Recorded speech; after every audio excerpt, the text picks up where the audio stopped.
Izin bertanya Ustadz, setahu saya sebagai orang awam, nazar itu kan wajib untuk dijalankan ya Ustadz. Nah, Nazar. iya nazar.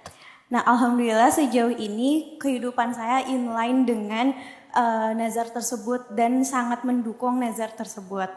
Nah, namun Ustadz, saya pun sudah mulai ridho gitu untuk menjalankan nazar tersebut sepanjang hidup saya dengan segala resiko dan tantangan ujiannya.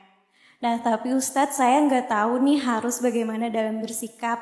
Karena sebelumnya saya pernah diperlihatkan suatu mimpi setelah saya melakukan beberapa sholat sunat. Di mimpi tersebut ditunjukkan saya akan mendapatkan nazar tersebut, tetapi saya harus kehilangan sesuatu hal yang saya dambakan. Ya, lagi seperti saya kehilangan pasangan saya di dunia kelak gitu. Nah, karena hal tersebut saya selalu was-was dan menghindar jika di kehidupan nyata itu sudah semakin mirip dengan mimpi tersebut, Ustadz. Nah, bagaimana ya Ustadz saya harus menyikapinya karena saya jadi semakin ketakutan gitu untuk menghadapi hal tersebut. Terima kasih Ustadz. Baik, kalau boleh tahu, kalau bukan rahasia yang ini banget, nazarnya apa Mbak? Boleh tahu nggak? Bismillah Ustadz, sebenarnya saya pengen banget lagi menego Allah gitu, pengen punya semoga diaminkan ya sama teman-teman di sini, ingin punya ladang bunga dan istana bunga di surganya Allah kelak. Pengen apa? Pengen punya istana bunga Ladang bunga dan istana bunga di surganya Allah kelak gitu. di surganya Allah. Pengen punya ladang bunga di surga Allah. Di surganya Allah ya. Terus bernazar. Terus bernazar gitu. Ya, bernazarnya menginginkan hal tersebut. Jadi saya ingin melakukan banyak kegiatan atau hal-hal sosial di dunia ini gitu. Bentar, saya agak kurang ngerti ya, agak bingung saya juga. Mbak siapa tadi? Rahmalia. Rahmalia. Mbak Rahmalia tahu arti nazar? Tahu arti nazar nggak? Tahu. Nazar itu kita menginginkan sesuatu yang kalau diberikan kita akan melakukan sesuatu, itu nazar. Ya. Dan yang diinginkan itu harus urusan dunia. Oh.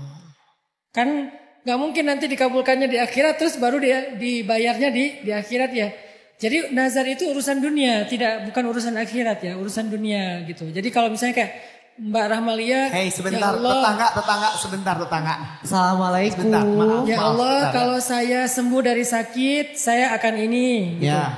Kalau saya bisa lulus ujian, saya akan itu. Nah itu urusan-urusan dunia yang kalau dikabulkan, kita akan melakukan sesuatu.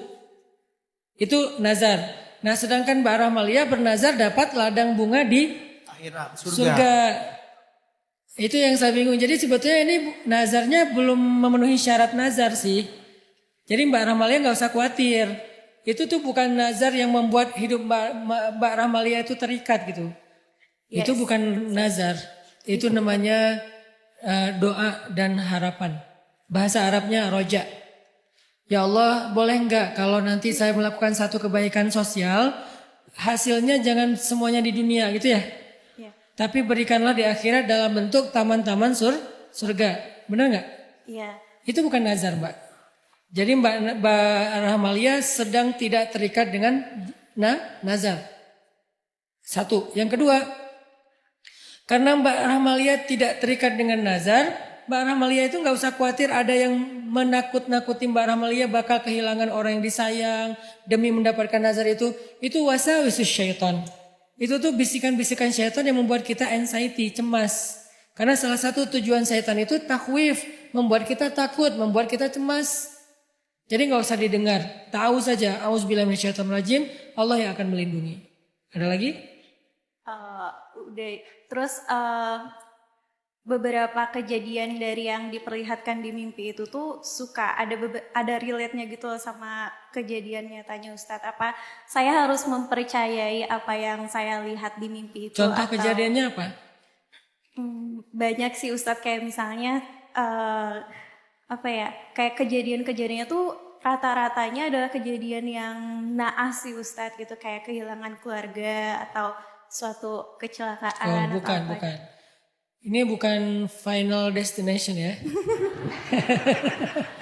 yang punya indera keberapa, terus oh ini bakal keretanya tabrak. Enggak Mbak. Mbak Ramalia, saya harap mulai mengurangi rasa terlalu percaya dengan hal yang kayak gitu. Sehingga nanti Mbak Rahmalia jadi kayak mengkait-kaitkan hal-hal yang buruk dalam hidup dengan harapan-harapan yang baik. Apa gara-gara saya minta surga, akhirnya saya kehilangan orang yang saya cintai, mulai meninggal satu persatu? Enggak ada hubungannya. Musibah Mbak Rahmalia itu adalah musibah, ujian, seperti ujian orang lain juga. Tidak ada hubungannya gara-gara meminta surga, enggak ada. Jadi insya Allah aman, enggak ada hubungannya dengan seperti itu.